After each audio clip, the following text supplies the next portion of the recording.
இந்தியாவோட கார்னர்னு சொல்லக்கூடிய லாஸ்ட் பிளேஸ்னு சொல்லக்கூடிய கன்னியாகுமரி ஸ்ட்ரீட்டில் தான் நம்ம இருக்கோம். ஸோ கன்னியாகுமரி ஸ்ட்ரீட்டோட வியூஸ் பார்த்திங்கன்னா, ஒரு பக்கம் நம்ம திருவள்ளுவர் ஸ்டாச்சு, அங்கிட்டு பார்த்திங்கன்னா விவேகானந்தர் மணிமண்டபம். ஆரம்பிக்கலாங்களா?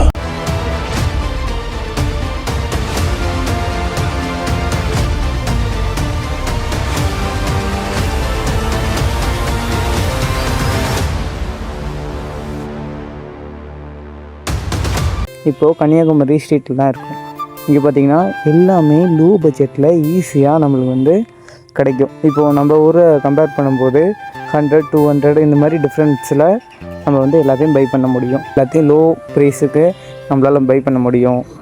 அந்த ஸ்ட்ரீட்டே பார்த்திங்கன்னா ஒரு 2 கிலோமீட்டர் 3 கிலோமீட்டருக்கு சுற்றி பார்க்குற அளவுக்கு பெரிய அளவாக இருக்குது. ஸோ கன்னியாகுமரி போனீங்கன்னா நீங்கள் கண்டிப்பாக இந்த மாதிரி திங்ஸ் எல்லாம் பை பண்ணுறதுக்கு கன்னியாகுமரி ஸ்ட்ரீட்டில் மிஸ் பண்ணிடாதீங்க.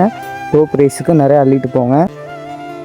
இந்த மெயின் ஸ்ட்ரீட்டில் பார்த்தீங்கன்னா கிஃப்ட் ஐட்டம், கலர்ஃபுல்லான திங்ஸ் ஐட்டம் எல்லாமே இங்கே கிடைக்கும். ஸோ வாங்குகிற shoe, bag, dress, gift items, அது இல்லாமல் ஃபுட்ஸு, இதெல்லாம் நம்மளுக்கு லோ பட்ஜெட்டில் ரொம்ப ரொம்ப ரொம்ப லோ பட்ஜெட்டில் கிடைக்கும். ஸோ கன்னியாகுமரி வந்தால் மிஸ் பண்ணிடாமல் லோ பட்ஜெட்டுக்கு நிறையா அள்ளிட்டு போங்க.